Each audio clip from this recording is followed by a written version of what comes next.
Nous allons calculer la tension et la normale selon la force gravitationnelle d'un objet. Tout d'abord, la force normale est une force de soutien exercée par une surface sur un objet. C'est la force qui empêche l'objet de s'enfoncer dans la surface. Sur une surface horizontale, si on prend l'exemple d'un objet immobile avec un poids de 5 newtons, on peut tracer le DCL en montrant la force gravitationnelle qui serait de 5 newtons vers le bas. Et comme l'objet est immobile, on peut imaginer que la force normale, la force de soutien de la surface, sera de 5 newtons vers le haut. La force dans la corde, la tension, sera de 0. Si l'objet est suspendu à une corde, maintenant ce sera une force de tension de 5 newtons vers le haut qui opposera la force gravitationnelle de 5 newtons vers le bas. Dans ce cas-ci, la force normale est de 0 puisqu'il n'y a pas de surface qui soutient l'objet. Dans les deux cas, comme l'objet est immobile, on peut dire que l'objet est en équilibre statique et qu'alors la force résultante est de 0, la force résultante étant la somme des forces concourantes sur un objet. Dans ce cas-ci, ce serait la somme de Fg plus N plus T qui est égale, dans les deux exemples, à 0. Maintenant, sur un plan incliné à 40 degrés de l'horizontale, toujours avec notre objet de 5 newtons qui est maintenu immobile par une corde. On trace tout d'abord le diagramme de corps libre. On représente l'objet par un point. On trace la force gravitationnelle vers le bas, qui dans ce problème-ci est de 5 newtons. La force dans la corde, la tension vers le haut du plan incliné. Et la force de soutien de la surface, la normale, qui est toujours perpendiculaire à la surface. On place ensuite notre diagramme de corps libre dans un référentiel. On place les axes X et Y, l'objet à 0, 0. Et exceptionnellement, l'axe des X est placé le long du plan incliné au lieu d'être placé horizontalement. L'axe des X est placé le long du plan incliné, l'axe des Y est placé le long de la force normale. On montre les composantes de la force gravitationnelle, sa composante Y et sa composante X, qu'on appelle Fgx et Fgy. Les composantes forment un triangle rectangle avec le vecteur lui-même. Les composantes doivent être à angle droit et le vecteur même doit être l'hypoténuse du triangle rectangle qui est tracé. Pour éventuellement calculer les composantes, on veut connaître l'angle suivant dans le petit triangle. Si on regarde tout d'abord le grand triangle, on sait que la somme du grand triangle ici est de 180 degrés. La force gravitationnelle est toujours vers le bas, donc l'angle ici sera toujours de 90 degrés. 180 moins 90, il restera donc toujours 90 degrés pour les deux autres angles du triangle. C'est pourquoi l'angle qui est ici sera toujours de 90 moins l'angle du plan incliné. L'angle ici sera toujours l'angle complémentaire à celui qui est ici. Dans notre problème, ce sera donc 90 moins 40 degrés, 50 degrés. Et si on veut calculer l'angle de la force gravitationnelle à partir du 0 degré, donc le 0 degré qui est l'axe des X, 90, 180, 270, nous allons donc faire 180 degrés plus de 50 degrés pour avoir notre angle, dans ce cas-ci 230 degrés, l'angle de notre vecteur Fg par rapport au 0 degré. On est prêt pour commencer les calculs. Donc tout d'abord, on justifie le lien entre les forces. Comme l'objet est immobile, on peut dire qu'il est en équilibre statique. Et en équilibre statique, la force résultante est égale à 0. La force résultante est la somme des forces concourantes sur un objet. Donc dans ce cas-ci, c'est la somme de Fg plus N plus T qui est égale à 0. Comme c'est une équation vectorielle, il faut regarder une seule direction à la fois. Il faut regarder les composantes en X seulement et ensuite les composantes en Y seulement pour résoudre l'équation. On commence en X. Dans la direction X, on va dire que la force résultante en X est égale à 0. La force résultante est la somme des forces.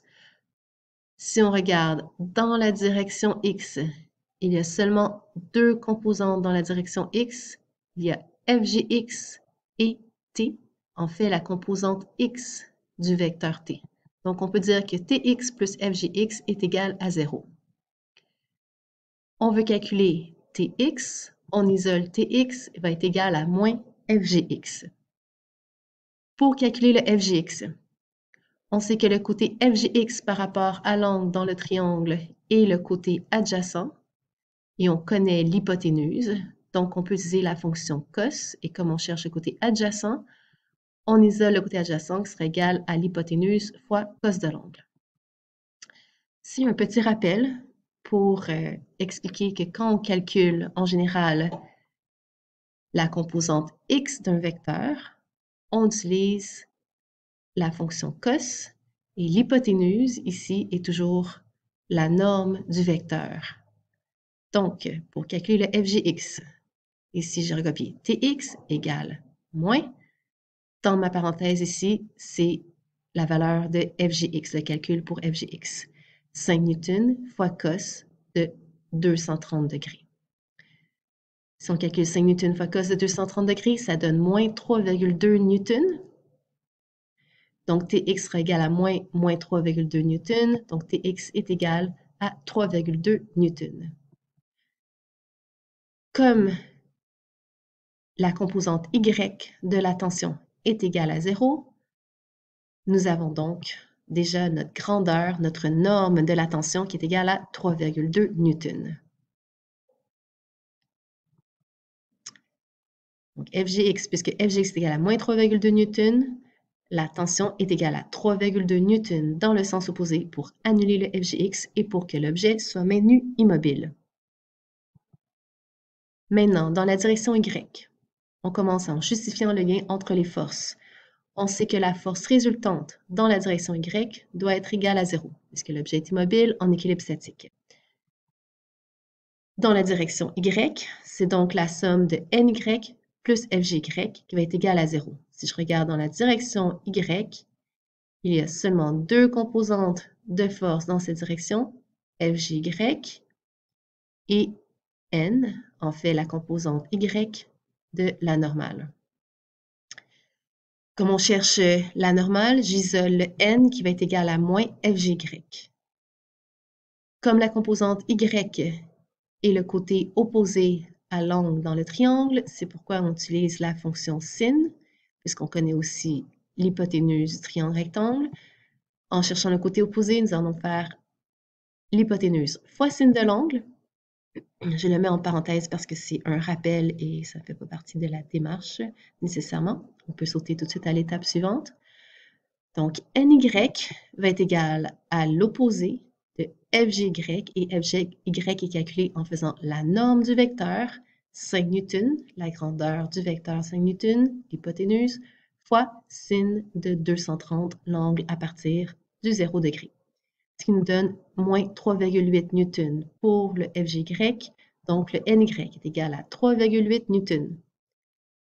Comme la composante x de la normale est égale à 0, nous avons donc que la grandeur de la normale, la norme de la normale, est égale à 3,8 newtons. Donc ici, la composante y de fg est égale à moins 3,8. C'est pourquoi la normale est égale à 3,8 newtons dans le sens opposé pour annuler la composante y et maintenir l'objet immobile. On voit que la normale et la tension se partagent le poids, la force gravitationnelle de 5 newtons à supporter. On pourrait se demander donc pourquoi 3,2 plus 3,8 n'est pas égal à 5. Donc, puisqu'on travaille avec des vecteurs, on ne peut pas additionner les vecteurs de cette façon-ci, il faut tenir compte de leur orientation. Donc, entre autres, on pourrait mettre les vecteurs bout à bout pour les additionner. Si je mets la tension et la normale bout à bout, on voit qu'ils sont à angle droit. Leur force résultante ici serait représentée par ma flèche rouge. Pour la calculer, on pourrait faire Pythagore. Et si vous calculez ici cette réponse, vous allez voir que ça va vous donner environ 5. Environ 5 puisque les valeurs de T et de N ont été déjà arrondies. Et donc, la tension et la normale, ensemble, annule la force gravitationnelle de 5 newtons vers le bas pour avoir maintenant une force résultante de 0. Puisqu'ici, quand on voit les trois vecteurs additionnés, on revient au point de départ, donc leur résultante est de 0. Fgx, c'est la composante de force qui attire l'objet vers le bas du plan incliné. Fgy, c'est la composante de force qui est soutenue par la surface annulée par la normale, le ny. Donc, quand on glisse sur un plan incliné, c'est parce que c'est par exemple, si on est en ski et qu'on n'a pas de corps qui nous retient, c'est le Fgx qui nous entraîne vers le bas de la pente. Tandis que le Fgy, c'est ce qui est annulé par la surface qui nous soutient. On peut imaginer que plus la surface serait à pic, moins la surface nous soutiendrait, donc le n diminuerait parce que le Fgy diminuerait, et donc le Fgx augmenterait dans ce cas-ci. On peut résumer ce qu'on a fait dans un tableau des composantes. Ce n'est pas nécessaire la démarche, juste pour avoir une vue d'ensemble. Donc, on voit des trois forces. On a déjà calculé que la composante x de Fg était de moins 3,2, sa composante y était de moins 3,8. La normale a une composante x de 0, une composante y de 3,8. La tension a une composante x de 3,2, une composante y de 0. Et c'est pourquoi que quand l'objet est immobile, on a une force résultante de 0.